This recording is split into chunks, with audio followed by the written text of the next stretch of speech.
तो अब यहाँ पर हमारे पास क्लास 12th हिंदी का प्रीवियस ईयर का पेपर भी है, जो कि आपके बोर्ड एग्ज़ाम का ही पेपर है 2022 और 2023 का।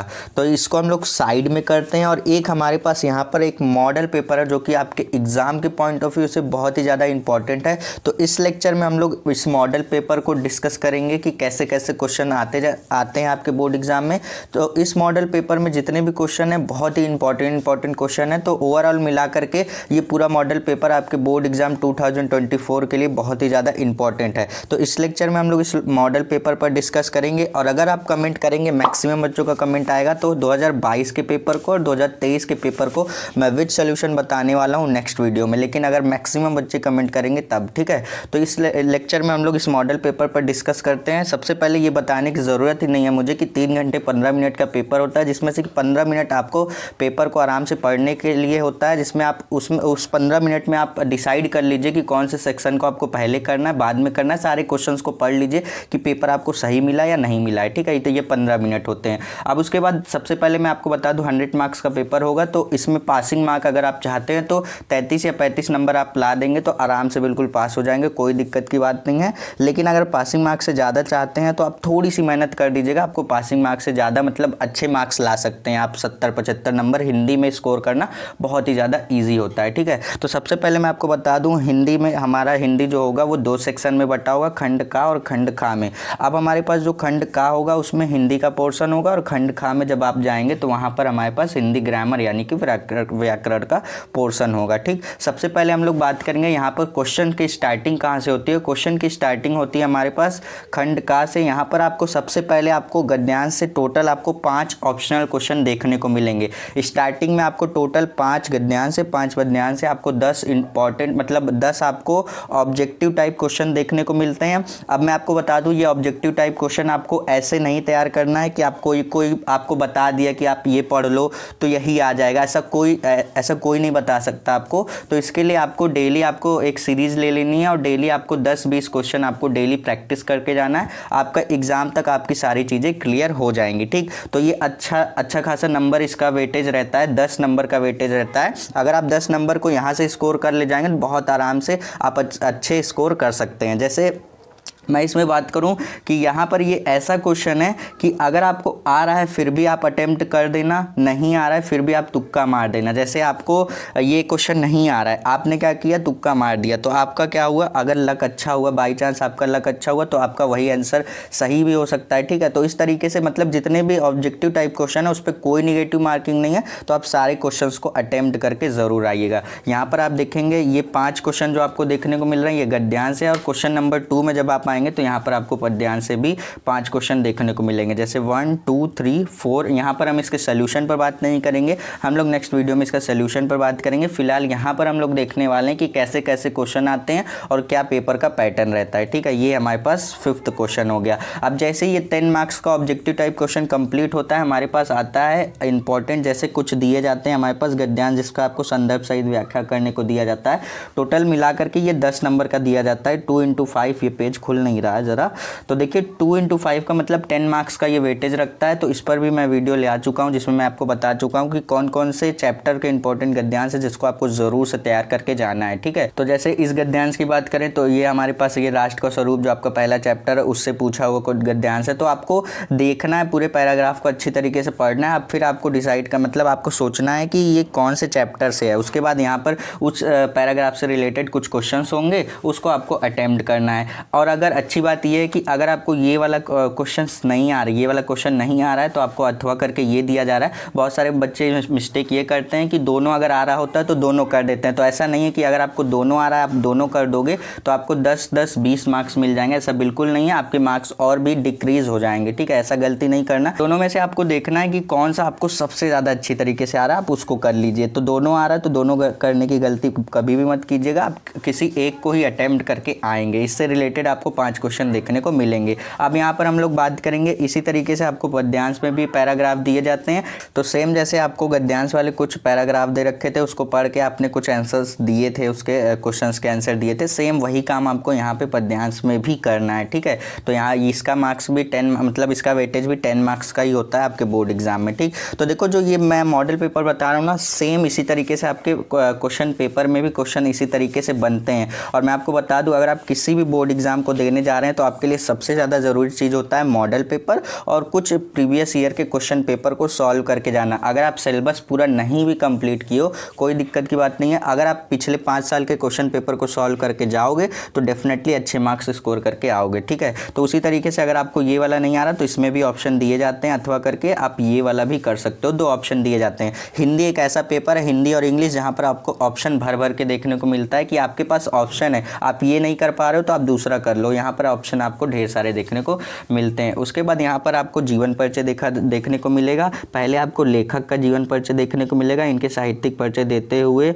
उनकी प्रमुख रचनाओं का उल्लेख कीजिए। जैसे इस तरीके से पूछा गया है, जैसे वासुदेव शरण अग्रवाल का, APJ अब्दुल कलाम का, ये सारे ही इंपॉर्टेंट आपके जीवन परिचय, इनको ज़रूर से तैयार करके जाना। पहले लेखक का पूछा जाएगा, उसके बाद कवि का पूछा जाएगा। तो मैंने एक वीडियो अपलोड की थी जिसमें मैंने आपको बताया था कि लेखक के जीवन परिचय के पॉइंट ऑफ व्यू से कौन से लेखक का जीवन परिचय इंपॉर्टेंट है और कवि के पॉइंट ऑफ व्यू से कौन से कवि का जीवन परिचय इंपॉर्टेंट है। वो वीडियो आप जाकर के देख सकते हो, प्लेलिस्ट में आपको सारी वीडियोस मिल जाएगी। जैसे यहाँ पे कवि में मैथिली शरण गुप्त का है, सुमित्रा नंदन पत्र का है, महादेवी वर्मा का, ये सारे इंपॉर्टेंट हैं, इनको आपको तैयार करके जाना है। और मैं आपको बता दूं, ये 3 दिए जा रहे हैं ना, ये मत सोच लेना कि तीनों करना है। यहाँ पर देखो किसी एक बोला गया, किसी एक कवि का साहित्यिक परिचय देते हुए उनकी प्रमुख कृतियों पर प्रकाश डालिए और अधिकतम शब्द सीमा 80 वर्ड है, यानी कि आपको मिला जुला कर अगर आप 1 पेज या 1.5 पेज लिख देते हो तो इनफ है, बहुत ज़्यादा खींचने की ज़रूरत नहीं है। 5 मार्क्स का क्वेश्चन है। देखो मार्क्स को देख करके डिसाइड कर लिया करो कि कौन से क्वेश्चन को हम कितना खींच सकते हैं। 5 मार्क्स का क्वेश्चन है तो उसके लिए आप 1.5 पेज या 1 या 1.5 पेज ही लिखना, उससे ज़्यादा खींचने की ज़रूरत नहीं है। खींचने को खींच दोगे लेकिन आपका टाइम जाएगा वहाँ पर, और बोर्ड एग्जाम में टाइम भी आपका मैटर करता है। ठीक, पता लगा आपने एक ही क्वेश्चन पे बहुत ज़्यादा टाइम दे दिया, बाकी के क्वेश्चन आपको लास्ट में छूट गए, आते हुए क्वेश्चन छूट गए। ठीक है, तो ऐसा नहीं करना, आपको सारी चीज़ें टाइम मैनेजमेंट करते हुए जानी है। ठीक, अब उसके बाद यहाँ पर आपको कहानी तैयार करके जाना है। यहाँ पर देखो जैसे पूछा गया पंचलाइट अथवा बहादुर कहानी का सारांश लिखिए। अब इसमें से देखो बहुत सारे स्टूडेंट यहीं पर मिस्टेक होती है, उनसे ये वो सोचते हैं कि पंचलाइट भी लिखना, बहादुर भी लिखना है, दोनों कहानी का सारांश लिखना है। ऐसा नहीं है, पंचलाइट या तो लिख दो या तो बहादुर लिख दो, दोनों में से किसी एक को ही लिखना है। 5 मार्क्स आपको यहाँ पर मिलेंगे। ठीक है, उसके बाद ये नहीं आ रहा है तो आप इसको भी लिख सकते हो। ध्रुव यात्रा कहानी के उद्देश्य पर प्रकाश डालिए। अधिकतम शब्द सीमा यहाँ पर भी 80 वर्ड होंगे, तो यहाँ पर भी आपको 1 या 1.5 पेज ही लिखने हैं। ठीक है, जब आप आएंगे क्वेश्चन नंबर 7 में, याद रखना क्वेश्चन नंबर 7 से आपका खंड काव्य शुरू हो जाता है। खंड काव्य आपके जिले के हिसाब से बटा होता है, आप अपने जिले के हिसाब से देख लेना कि आपके जिले में कौन सा खंड काव्य लगता है। ठीक है, तो यहाँ से अगर आपको नहीं मालूम अभी तक तो आप अपने जिले का नाम कमेंट कर देना, मैं आपको बता दूंगा रिप्लाई करके कि आपके जिले के हिसाब से कौन सा खंड काव्य आपको तैयार करके जाना है। ठीक है, तो जैसे यहाँ पर आप देखेंगे अलग अलग खंड काव्य आपको सारे दिए रहेंगे। यहाँ तक आप देखिए ये सब खंड काव्य हैं। जैसे खंड काव्य आपका खत्म होगा, क्वेश्चन नंबर 7 आपका कंप्लीट हो जाएगा, देन आपका शुरू हो जाएगा सेक्शन बी, यानी कि खंड खा आपका शुरू हो जाएगा। यहाँ से क्वेश्चन नंबर 8 शुरू होता है। क्वेश्चन नंबर 8 में अगर बात करेंगे तो सबसे पहले आपको संस्कृत, जैसे आपने हिंदी के गद्यांश और पद्यांश देखे, सेम उसी तरीके से आपको संस्कृत के गद्यांश और पद्यांश दिए जाएंगे। इसको इसका एक संदर्भ लिखना है, उसको ये जो आपको पैराग्राफ दिया जाएगा इसको हिंदी में अनुवाद करना रहेगा। तो ये एक पैराग्राफ दिया जाएगा, नहीं आ रहा तो आपको एक और दिया जाएगा। ऑप्शन आपके हर क्वेश्चन में दिया जाएगा, आप ये नहीं कर पा रहे हो तो ये कर सकते हो। ठीक है, उसी तरीके से यहाँ पर जैसे आपका ये गद्यांश संस्कृत के गद्यांश दिए गए हैं, उसी तरीके से संस्कृत के पद्यांश दिए जाते हैं जिसको हम लोग श्लोक कहते हैं। तो ये 7 नंबर का, देखो ये भी 7 नंबर का होता है, ये भी 7 नंबर का होता है। बहुत ईजी होता है, आप इजीली कर ले जाओगे और साथ साथ मिला करके आपके 14 नंबर पूरे हो जाएंगे। ठीक है, तो ये आपके पास एक पैराग्राफ है और ये आपके पास एक श्लोक है। इस तरीके से आप चाहोगे तो इसको अनुवाद कर लोगे, प्रैक्टिस करके जाना, तभी आप इन सारे क्वेश्चंस को अटेम्प्ट कर पाओगे। अब यहाँ से हमारे पास आ जाते हैं क्वेश्चन नंबर 9 से छोटे छोटे आपके 2 नंबर 3 नंबर वाले क्वेश्चन स्टार्ट होते हैं। जैसे यहाँ पर निम्नलिखित मुहावरे, जैसे मुहावरे, लोकोक्तियाँ, ये सारी चीज़ें संधि विच्छेद, आपकी ये सारी चीज़ें, संधि विच्छेद तो आपका इस बार कैंसिल आउट हो गया है, इस बार सिलेबस से हटा दिया गया है। तो जैसे यहाँ पर आपका मुहावरा पूछा गया है, किसी दो को ही लिखना है, किसी एक को ही लिखना है। यहाँ पर ध्यान से पढ़ लेना इसको, ये लाइन अगर आप पढ़ते हो तो पढ़ के आप पेंसिल से या फिर किसी चीज़ से हाईलाइट कर लेना। अगर परमिशन दी जाती है पेपर पे कुछ मार्क वगैरह करने की तो आप वहाँ पे कर सकते हो, अदरवाइज़ करना नहीं, बस एक बार ध्यान से पढ़ लेना, ठीक है। तो इसमें बोला गया है किसी एक को, देखो 4 ऑप्शन दिए गए हैं, किसी एक का मुहावरे का अर्थ हमें बताते हुए वाक्य में प्रयोग करना है। उसी तरीके से अब हमारे पास जब क्वेश्चन नंबर 10 में हम आएंगे तो क्वेश्चन नंबर 10 का पोर्शन तो ये कट हो गया है हमारे पास, ये इसको हमें नहीं पढ़ना है। अब हमारे पास यहाँ पे आता है विभक्ति और वचन, ये आपको तैयार करना है, 2 मार्क्स का पूछा जाता है। ये सारे जो क्वेश्चन मैं आपको 2-2 मार्क्स के 3-3 मार्क्स के बता रहा हूँ ना, इन सभी पर आपको प्रैक्टिस करनी है, ज़्यादा से ज़्यादा क्वेश्चन। दुनिया का कोई टीचर आपको ये नहीं बता सकता कि आप यही वाला क्वेश्चन पढ़ के जाना, यही आ जाएगा, ठीक है। इसके लिए आपको बस प्रीवियस ईयर में जितने मतलब क्वेश्चन सारे पूछे गए हैं वही सारे क्वेश्चन को प्रैक्टिस करके ज़रूर जाना, ठीक है। उसके बाद यहाँ पर शब्द युग में पूछा जाता है, सही मतलब ऑप्शनल ही रहेगा ये आपका। बोला गया निम्नलिखित शब्द युग्मों का सही अर्थ चुनकर लिखिए, ये आपका ऑप्शनल क्वेश्चन है, जो ऑप्शन आपका सही होता है आप उसको कर सकते हो। इसमें देखो आपके सारे क्वेश्चंस आपको करने हैं। तो यहाँ से हमारे पास अब हम लोग आएंगे, यहाँ पर देखोगे आप क्वेश्चन नंबर 11 में टोटल कितने क्वेश्चन हैं, टोटल आपके का करके, खा करके और यहाँ पर गा करके और ये हमारे पास घा करके, टोटल 4 क्वेश्चन है और अलग अलग क्वेश्चन है। देखो ध्यान से यहाँ पर स्टेटमेंट जरूर पढ़ लेना। इसमें देखो क्या हमें बोला गया था, शब्द युग्म का सही चयन कीजिए। इसमें क्या बोला गया, निम्नलिखित शब्दों में से किसी एक शब्द के 2 अर्थ बताइए, ये अलग क्वेश्चन है। अब यहाँ पर आप आओगे, इस वाले क्वेश्चन को पढ़ोगे, इस लाइन को, निम्नलिखित वाक्यों के लिए एक शब्द बताइए। अब इसी क्वेश्चन में क्वेश्चन नंबर 4 पर आओगे तो ये अपने आप में अलग क्वेश्चन है। यहाँ पर आपको शुद्ध करना रहेगा, वर्ड मतलब सेंटेंस दिया जाएगा, वो अशुद्ध रहेगा, उसको आपको शुद्ध करके मतलब इनकरेक्ट रहेगा, करेक्ट करके बताना रहेगा। अब हमारा आता है रस छंद अलंकार, इस पर एक 1 शॉट वीडियो ऑलरेडी अपलोड हो चुकी है, आप जाकर के देख लेना। नहीं देखे हो तो यहाँ पर लिंक आ रहा है, इस पर क्लिक करो, आपको वहाँ पर देखने को मिल जाएगा रस छंद अलंकार। एक ही वीडियो में 1 शॉट वीडियो मैंने अपलोड कर रखी है, आप जाकर के देख सकते हो, उसमें सारी चीज़ें आपको क्लियर हो जाएंगी। 6 मार्क्स आप वहाँ से स्कोर कर पाओगे।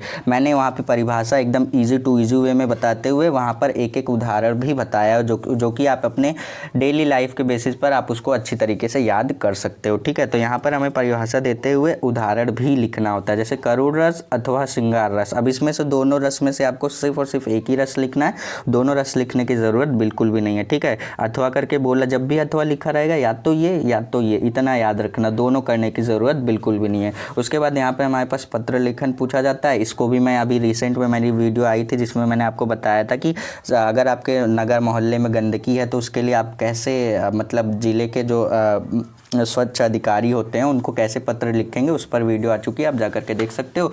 जैसे आप आओगे क्वेश्चन नंबर 14 में, सबसे लास्ट क्वेश्चन होगा आपका क्वेश्चन नंबर 14। यहाँ पर आपको देखने को मिलेगा निबंध, ठीक है। निबंध पर अभी कल या परसों वीडियो अपलोड हुई है पर्यावरण प्रदूषण पर, ठीक है। इसको आपको बहुत अच्छी तरीके से तैयार करके जाना है। अब नेक्स्ट वीडियो आने वाली है इंटरनेट के लाभ और हानि पर, और उसके बाद हम लोग देखेंगे कोरोना वायरस पर। और एक बच्चा कमेंट किया हुआ था सर चंद्रयान 3 पर निबंध बता दीजिए हिंदी और इंग्लिश में, तो वो भी आने वाली है। देखो आप कमेंट किया करो, मैं सारे कमेंट पढ़ता हूँ और रिप्लाई भी मैक्सिमम बच्चों को कर दिया करता हूँ, ठीक है। तो आप लोग वीडियो देखने के बाद कमेंट जरूर किया करो, आपका कोई सुझाव या फिर कोई डाउट रहा करे तो ज़रूर कमेंट किया करो, मैं सारे ही कमेंट पढ़ता हूँ, ठीक है। तो इस तरीके से ये हमारा क्वेश्चन हो जाता है क्वेश्चन नंबर 14 तक कंप्लीट। अब बात करें निबंध हमारे पास 2+7 देखेंगे आप, तो यहाँ पर टोटल 9 मार्क्स का ये पूछा जाता है। तो बहुत अच्छी तरीके से इसको भी तैयार करके जाना, और इसकी लोड लेने की ज़रूरत ही नहीं है। मैंने एकदम कहानी की तरह, अगर आप ईयरफोन लगा करके सुन के भी जाओगे तो ईजिली ले जा करके अपने बोर्ड एग्जाम में लिख दोगे। मैंने आपको बताया था कि निबंध में आपको सबसे ज़्यादा ज़रूरी चीज़ ये होती है कि हेडिंग आपकी दिखनी चाहिए, ठीक है। ऐसा नहीं कि आपने एक ही हेडिंग डाला और 2.5 पेज लिख डाले, ये गलत तरीका होता है। हेडिंग आपकी हर 5-6 लाइन के बाद, 7 लाइन के बाद आपकी एक हेडिंग होनी चाहिए प्रॉपर तरीके से, ठीक है।